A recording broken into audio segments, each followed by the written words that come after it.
नमस्कार दोस्तों, स्वागत है आप सभी का हमारे चैनल चारू चौधरी में। आज इस वीडियो में हम नादान दोस्त कक्षा 5 का 5वें नंबर का पाठ पढ़ने जा रहे हैं, जो कि बहुत ही रुचिकर पाठ है।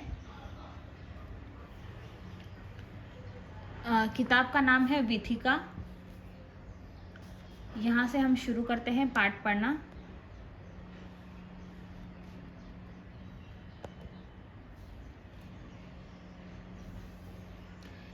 केशव के घर कार्निस के ऊपर एक चिड़िया ने अंडे दिए। केशव और उसकी बहन श्यामा दोनों बड़े ध्यान से चिड़िया को वहां आते जाते देखा करते। सवेरे दोनों आंखें मलते कार्निस के सामने पहुंच जाते और चिड़िया दोनों को वहां बैठा पाते। उनको देखने में दोनों बच्चों को न मालूम क्या मजा मिलता। दूध और जलेबी की सुध भी न रहती थी। दोनों के दिल में तरह तरह के सवाल उठते। अंडे कितने बड़े होंगे, किस रंग के होंगे, कितने होंगे, क्या खाते होंगे, उनमें से बच्चे किस तरह निकल आएंगे, बच्चों के पर कैसे निकलेंगे, घोंसला कैसा है। लेकिन इन बातों का जवाब देने वाला कोई नहीं। न अम्मा के घर काम धंधों से फुर्सत थी, न बाबूजी को पढ़ने लिखने से। दोनों बच्चे आपस में ही सवाल जवाब करके अपने दिल को तसल्ली दे लिया करते थे। श्यामा कहती, क्यों भैया, बच्चे निकलकर फुर्र से उड़ जाएंगे।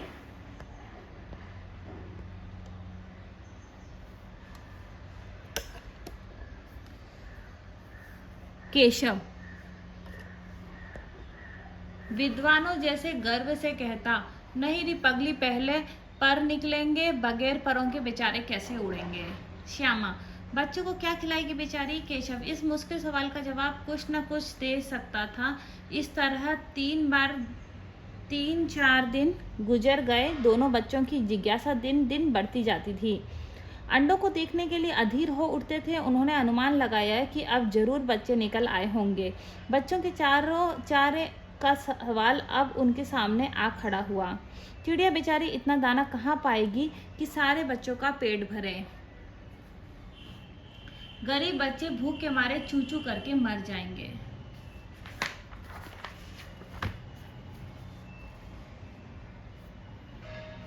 इस मुसीबत का अंदाजा करके दोनों घबरा उठे।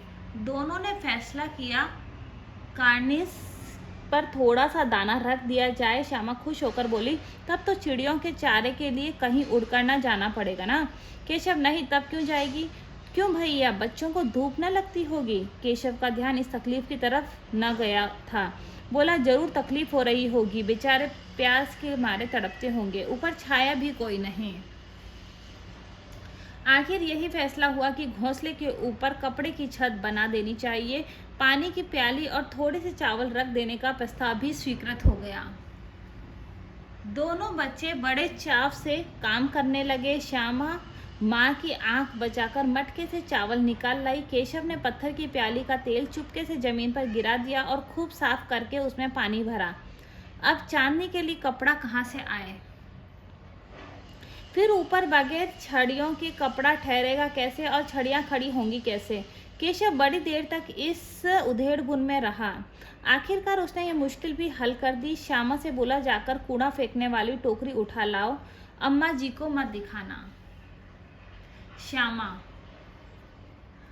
वह तो बीच से फटी हुई है, उसमें से धूप न जाएगी। केशव ने झुंझलाकर कहा, तो टोकरी तो ला, मैं उसका सुराख बंद करने की कोई हिकमत निकालूंगा। श्यामा दौड़कर टोकरी उठा लाई। केशव ने उसके सुराख में थोड़ा सा कागज ठूंस दिया और तब टोकरी को एक टहनी से टिकाकर बोला, देख, ऐसे ही घोंसले पर उसकी आड़ कर दूंगा, तब कैसे धूप जाएगी। श्यामा ने दिल में सोचा, भैया कितने चालाक हैं। गर्मी के दिन थे, बाबूजी दफ्तर गए हुए थे। अम्मा दोनों बच्चों को कमरे में सुलाकर खुद सो गई थी, लेकिन बच्चों की आंखों में आज नींद कहाँ। अम्मा जी को बहलाने के लिए दोनों दम रोके आंखें बंद किए मौके का इंतजार कर रहे थे। जो ही मालूम हुआ कि अम्मा जी अच्छी तरह से सो गईं, दोनों चुपके से उठे और बहुत धीरे से दरवाजे की सिटकनी खोलकर बाहर निकल आए। अंडों की हिफाजत की तैयारियां होने लगी। केशव कमरे से एक स्टूल उठा लाया, लेकिन जब उससे काम न चला तो नहाने की चौकी लाकर स्टूल के नीचे रखी और डरते डरते स्टूल पर चढ़ा।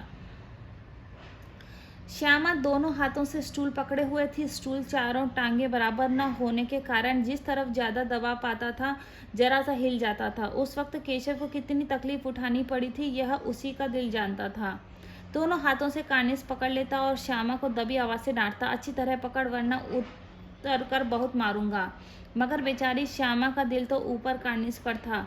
बार बार उसका ध्यान उधर इधर चला जाता और हाथ ढीले पड़ जाते थे।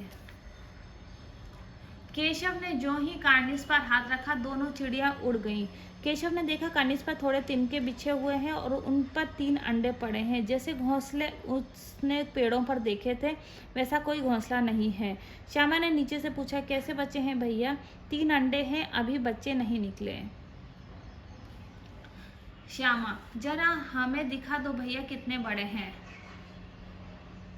केशव, दिखा दूंगा, पहले जरा चिथड़े ले आ, नीचे बिछा दूं, बेचारे अंडे तिनकों पर पड़े हैं। श्यामा दौड़कर अपनी पुरानी धोती फाड़कर एक टुकड़ा ले आई। केशव ने झुककर कपड़ा ले लिया, उसकी कई तह करके उसके नीचे गद्दी बनाई और उसे तिनकों पर बिछाकर तीनों अंडे धीरे से उस पर रख दिए। श्यामा ने कहा, हमको भी दिखा दो भैया।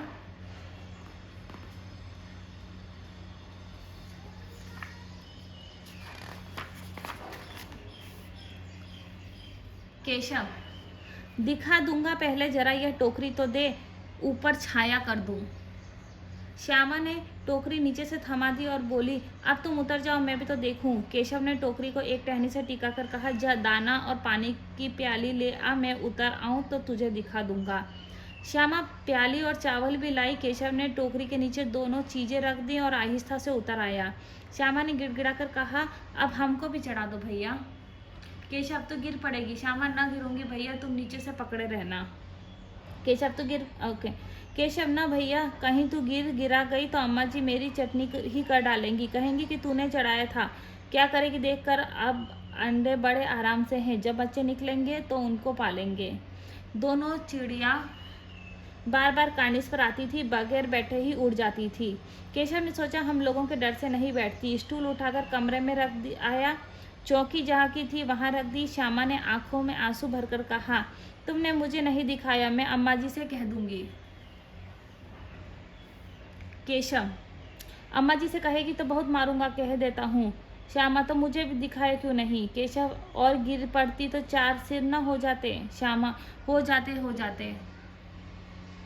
देख लेना, मैं कह दूंगी। इतने में कोठी का दरवाजा खुला और माँ ने धूप से आंखों को बचाते हुए कहा, तुम दोनों बाहर कब निकल आए? मैंने कहा ना कि दोपहर को ना निकलना। किसने किवाड़ खोला? किवाड़ केशव ने खोला था, लेकिन श्यामा ने माँ से यह बात नहीं कही। उसे डर लगा कि भैया पिट जाएंगे। केशव दिल में कांप रहा था कि कहीं श्यामा कह न दे अंडे न दिखाए थे। इसे अब उसको श्यामा पर विश्वास न था। श्यामा सिर्फ मोहब्बत के मारे चुप थी, या इस कसूर में हिस्सेदार होने की वजह से इसका फैसला नहीं किया जा सकता। शायद दोनों ही बातें थीं। माँ ने दोनों को डांट डपट कर फिर कमरे में बंद कर दिया और आप धीरे धीरे उन्हें पंखा झलने लगी। अभी सिर्फ 2 बजे थे, बाहर तेज लू चल रही थी। अब दोनों बच्चों को नींद आ गई थी। 4 बजे यकायक श्यामा की नींद खुली। किवाड़ खुले हुए थे। वह दौड़ी हुई कार्निस के पास आई और ऊपर की तरफ ताकने लगी। टोकरी का पता न था, संयोग से उसकी नज़र नीचे गई और वह उल्टे पांव दौड़ती हुई कमरे में जाकर जोर जोर से बोली, भैया अंडे तो नीचे पड़े हैं, बच्चे उड़ गए। केशव घबराकर उठा और दौड़ा हुआ बाहर आया तो क्या देखा, तीनों अंडे नीचे टूटे पड़े हैं और उनसे कोई चूने किसी चीज बाहर निकल आई है। पानी की प्याली भी एक तरफ टूटी पड़ी है। उसके चेहरे का रंग उड़ गया।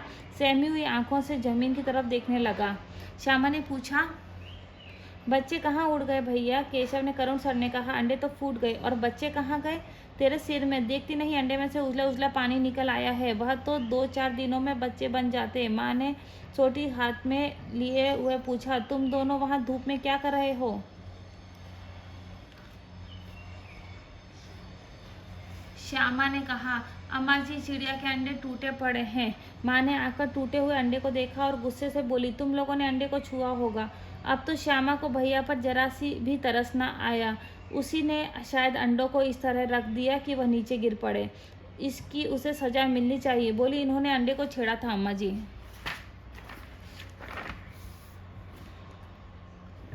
माँ ने केशव से पूछा, क्यों?